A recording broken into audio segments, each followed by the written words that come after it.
Dokter Lani, boleh nggak saya misalnya untuk mendeteksi autoimun datang ke dokter imunologi? Dok, saya mau dites autoimun apa enggak gitu? Ya, tadi sudah saya katakan ya, banyak sekali jenis penyakit autoimun. Karena itu akan kesulitan untuk tes yang mana. Karena masing-masing antibodi dia akan membentuk suatu penyakit tertentu gitu, sehingga ya akan sulit. Jadi gitu. makanya harus datang gejala tertentu, penyakit tertentu Ya, dulu baru bisa kita dideteksi curiga gitu ya kemana dok ya? gitu, Kayak alergi itu kan ada tesnya, debu, tes apa alergi. Ya itu segala nggak macam. bisa ya dok ya, kayak gitu ya? Ada banyak sekali antibodi yaitu Yang terbentuk karena yang terbentuk karena penyakit tertentu penyakit ya? autoimun. Karena itu kita mesti lihat dulu ke arah mana gejala. Yang masing-masing seperti Makanya Mbak harus Indah, ada gejala beda-beda dulu ya, juga, baru bisa dideteksi ya? Ya, antibodi Oh, kemana. oke. Dan ternyata nih kan gini, maksudnya gini. Kalau kita sakit, terus kemudian pasti cek darah kan dok ya? Cek darah, begitu kalau keluar yang satu, ini darahnya nih antibodinya ke sini, oh ini kayaknya hepatitis, oh ini kayaknya DBD gitu misalnya. Kan itu diketahui dari situ ya dok. Nah, untuk mengetahui bahwa ini cuman gejala yang tidak sampai autoimun nih dok, apa sih kriterianya dok? Ya, jadi masing-masing penyakit itu ada beda-beda ya autoimunnya, sehingga kita bisa tes antibodi yang mana. Contohnya seperti lupus misalnya, itu ada namanya anti nuklear antibody, anti dsDNA. Jadi masing-masing.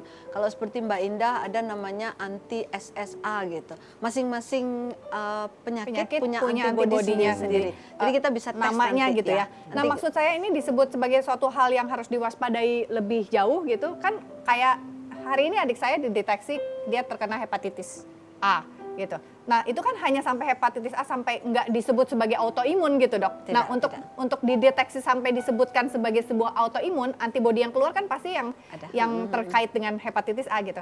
Nah, sampai disebut autoimun itu sampai harus separah apa sih, Dok? Jadi gini, kalau ada penyakit misalnya kan misalnya hepatitis A, terus nanti kan timbul antibodi terhadap hepatitis A. betul. Kita tidak sebut autoimun, tidak. Tetapi autoimun adalah antibodi yang sifatnya itu menyerang badan sendiri.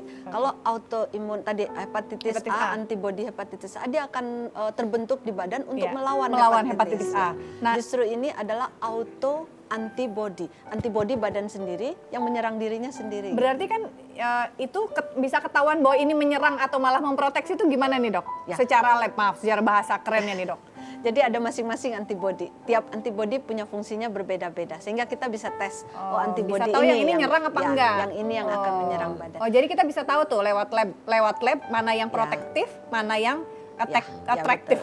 Jenis-jenisnya berbeda-beda gitu ya. Oh, oke. Berarti intinya kalau biasanya antibodi salah ngadep tuh, biasanya ngadepnya gini, dia ngadepnya gini. Benar. Nah, ini makanya menyerang ke tubuh kita sendiri gitu. Itu memang berarti harus minum obat seterusnya for the rest of their life atau seumur hidup, atau bisa tadi ada remisi tadi? Iya. Jadi sebetulnya penyakit itu dia sifatnya aktif, kadang tidak aktif, atau kadang heboh sekali, kadang reda gitu, sehingga kadang-kadang kelihatan di sini semua baik-baik saja. Iya, seger maksudnya. Semuanya sehat-sehat saja. senang banget gitu Saya ya. malah pikir ini everybody's ibu-ibu happy. pengajian pada datang nih, seneng gitu. Iya, karena itu. Jadi ada keadaan di mana kita sebut flare gitu, flare, kambuh lagi heboh gitu.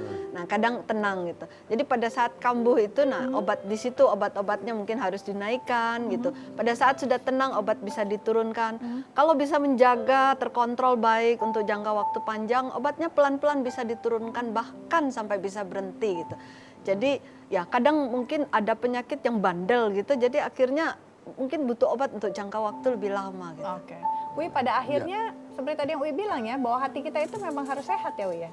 Ada WHO menulis sehat itu 3, yaitu sosial, fisik, dan mental. Sebetulnya kalau dalam agama tambah 1 rohani. Semuanya berkait. Sakit fisik, saya selalu sampaikan sakit fisik bisa ke psikis bisa ke rohani.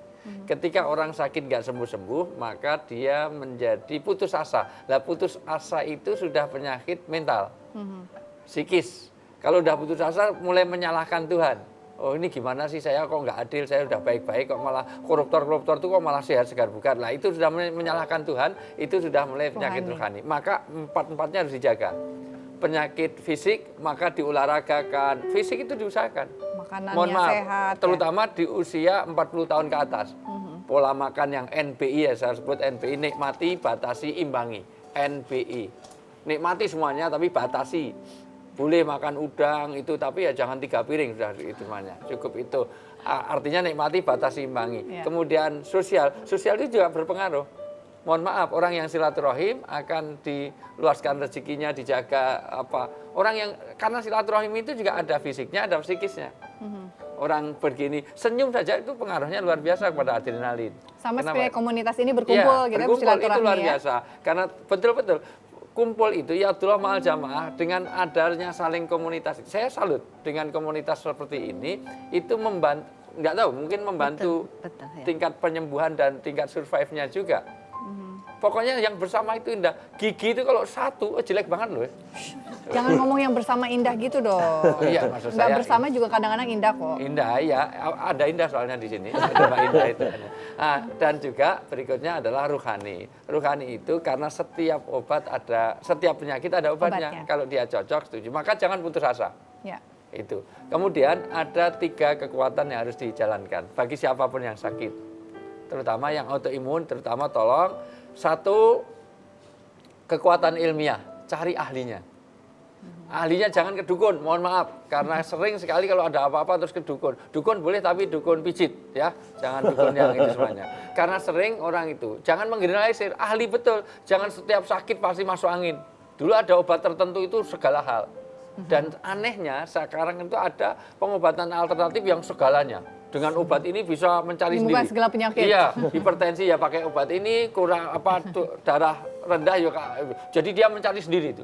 Jadi luar biasa. Nah itu jangan terlalu percaya pada itu karena ini ya nggak benar. Artinya kurang ilmiah. Yang Cari kedua ahlinya. kekuatan setelah ilmiah adalah kekuatan alamiah. Obat itu disediakan Allah dimanapun. Tidak hanya di apotek, mohon maaf. Ya. Bisa saja di seluruh alam herbal segala macam. Dan ketiga adalah kekuatan ilahiyah, yaitu kekuatan psikis, kekuatan rohani Anda. Siapa tahu Allah menyembuhkan dengan mudah itu. Betul. Ya. Oke, Mas Mico silakan. Jadi baru tahu nih ada autoimun. Taunya leukemia sama lupus selama ini.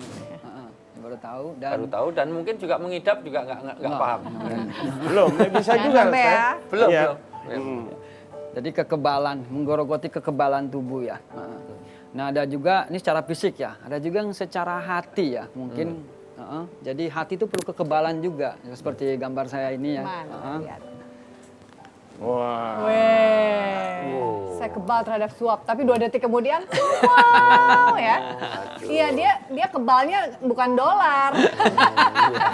Ini Kebal kebal yang dalam lain. arti psikis ya, kebal iman lah ini. Ya. namanya. Oke, baik, terima kasih banyak Dokter Lani, Mbak Winda, Mbak Indah, dan teman-teman yang lain, Mbak Dinis dan Mbak Lita yang sudah hadir di sini, dan juga teman-teman dari mana?